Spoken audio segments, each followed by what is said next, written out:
Mojo? Mojo. The libido, the life force, the essence, the right stuff. What the French call a certain, I don't know what.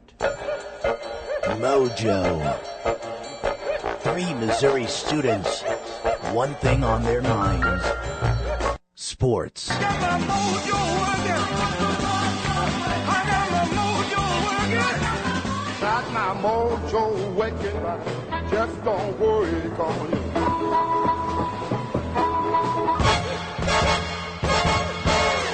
From Columbia, Missouri, with Ryan Takeo and Steve Sliker, here is Justin Dufour. Welcome into the Mojo Sports Show, where we can be found in numerous places, as usual. Mojo, www.mojosportshow.com, and the newest member of the Mojo Sports Show, Ucaster. So check us out there live on any one of these weeks. Welcome in, fellas. Ryan Takeo on my right. Yes, that's right. How we doing, folks? And Steve Sliker on my left. What's going on? How you guys doing today? Not bad, not bad. It's NBA playoffs. We are immersed in the NBA playoffs right now. We are 4 games deep into all of the conference semifinals. And since the conference semifinals have started, there is one team that has won on the road, and that is the Detroit Pistons. They were able to go to Orlando and win Game 4. What is the deal? I mean, I know home court's important, and it's important in all sports, home field, home stadium. It always matters, but can you remember it ever mattering this much? No, I mean, I can, and I cannot remember a playoffs where it's been this disappointing. I mean, this is kind of like one of those films. I mean, I just saw a film last weekend, What Happens in Vegas with Cameron Diaz, and worst $10 I've ever spent in my life. Cameron Diaz, Ashton Kutcher. I know, tell me about it. I thought, Cameron Diaz could be good. Ashton Kutcher could be bad. He's funny. And so, sometimes. But here's the thing. I saw it too. That's the funny part. 10 minutes into the movie, you knew what was going to happen, and just like these NBA playoffs, maybe not 10 minutes into the game, but it just ho-hum. Every single game is it plays out just like you thought it would, the home team winning. And not even really close. They're not very close games. They're usually double-digit in favor of the team that's at home. Boston, by double digits 2 games in a row when they're in Cleveland, and Boston's supposed to be the team that's coming out of the East. I just don't see it, and I don't see the draw to the NBA playoffs right now. It's just not very appealing. Yeah, well, there is one exception to that rule, and that is the Detroit Pistons, and they were able to pull off a miraculous win in Orlando. But however, Orlando at the end should have won that game. If you saw at the end, Turkoglu driving in, that should have been a foul.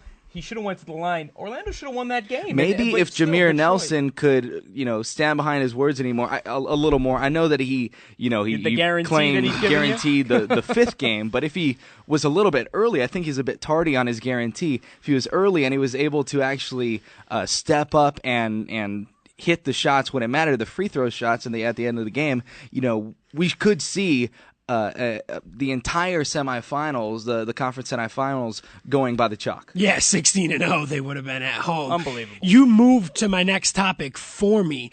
This Jameer Nelson guarantee, and let's talk very shortly about this series, because to me it looks like it's over. But these guarantees are just getting awful. It's almost making me like want to go to sleep right now on this show that we even have to bring it up, but it is kind of the only storyline left with this series. And these guarantees, I don't blame the players anymore. This is the media's fault. They are asking questions, prying guarantees out of these guys. Yeah. I'm okay with Broadway Joe's guarantees. I'm okay if the star player wants to step up and say, we're going to win this game. Ewing did it before, I believe. Yeah. I'm okay with that guarantee, but these ones where we're prying them out of people, I mean, do you blame the media as much as me? Yeah, I do. It's absolutely awful. They've turned it into a circus. It just seems like every single time you have a press conference on a make or break game that they're looking for the player that's going to go out there and say, "I guarantee you we're going to win this game," and almost pulling it out of them. It's like, what do you want Nelson to say? I mean, no, really? But here's the thing. Oh, we're going to lose. Okay, it's not entirely the media's fault. Okay, I think that it becomes with. I mean, now our culture is so much with, the celebrity and the superstardom. Jameer Nelson he's a decent player. He is no bona fide all-star or superstar. Yeah, not even close. And there is no reason why he should be spouting his mouth off right now, especially since they're down 3-1 against a team like the Detroit Pistons. So I fault Jameer Nelson. I fault anyone, who's not professional enough to dodge those questions by the media. I think that you're in a position, you need to be a professional, and you need to be a teammate. You can't throw your teammates under the bus. You can't put extra pressure on your teammates. I think that it's these guys' fault because at the end of the day, you have to practice with these guys and play with these guys. And if you make a guarantee, you put everyone else under the bus if you don't, follow through on that. I'm with you, but what if he says, well, these are the Detroit Pistons, we can't win? What's going to happen to him? He's against the wall. What's he going to say? What's he You want him just to avoid it, you're saying? Get out of there? Okay, you approach a situation like this. Just like you said, they ask you, do you think you're going to win Game 5? You say, well, of course. What do you want me to say? Do you want me to say we'll lose? That's a more professional approach, and it's not putting pressure on your teammates. That's the Derek Jeter approach, but not everybody's like Derek Jeter. Well, because it's always about me. It's always about, how can I get my name into the spotlight? And for Jameer Nelson, I think that it was, I think that it was foolish on his I think part. The spotlight ended in St. Joe's for Jameer. Well, I just don't think that it was a good play, and I really think that you should be more professional and just not take that step out. Just take care of yourself, play your game. Well, let's stay in the East. What do you see going on here with Cleveland and Boston? Is it just the whole? Great. I've liked that series. It's been great. Yeah. Honestly, we are a LeBron James decent game away from Cleveland being up 3-1 or even sweeping this team, and that's why it's been intriguing to me. The Cavs have been able to take it to 2-2, and LeBron hasn't had that game yet. You gotta think he's going to, right? That's my question for you. Is it the C's defense, or is he have one of these games? No, the game is coming. It's going to be Game 5 in Boston. LeBron's going to go off. I'm going to say 45 points, 15 rebounds, 10 assists. I'm going to give him a triple-double. He's going to go off. He's absolutely going to take over this series. The Cavs are going back to the finals. Well, okay. I mean, even more surprising than LeBron James shooting 26% in this series, I think, has been the absence of Kevin Garnett. And when you talk about, right? Well, you got to talk about the big three, the Boston three-party.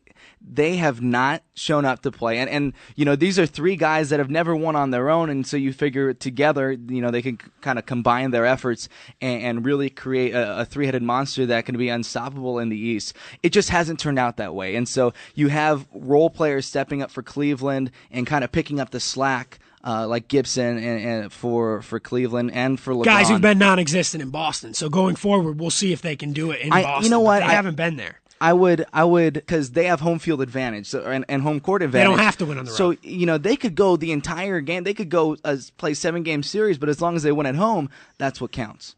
Yeah, I mean, moving out to the West, you got 8-0 at home. We have both series at 2-2. The champs seem to be back, lifted themselves off the mat. Do you want to change your Western predictions? Who do you like in the West? Has anything in this playoffs changed what you've thought about the West? No, I think it's going to be L.A. and it's going to be San Antonio. Okay. L.A. San Antonio to match up. I just don't think that the Hornets are ready yet as far as Charlotte. And as far as the L.A. Lakers, they just look primed. I don't believe in the Utah Jazz. I think it's going to be L.A. and it's going to be Charlotte. So Charlotte?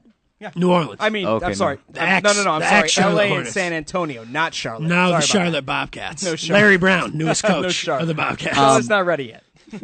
Okay, well, I mean, when it comes to, I still will stand by the Lakers. If you would have asked me a couple of days ago, I saw New Orleans. You see glimmers of hope for New Orleans.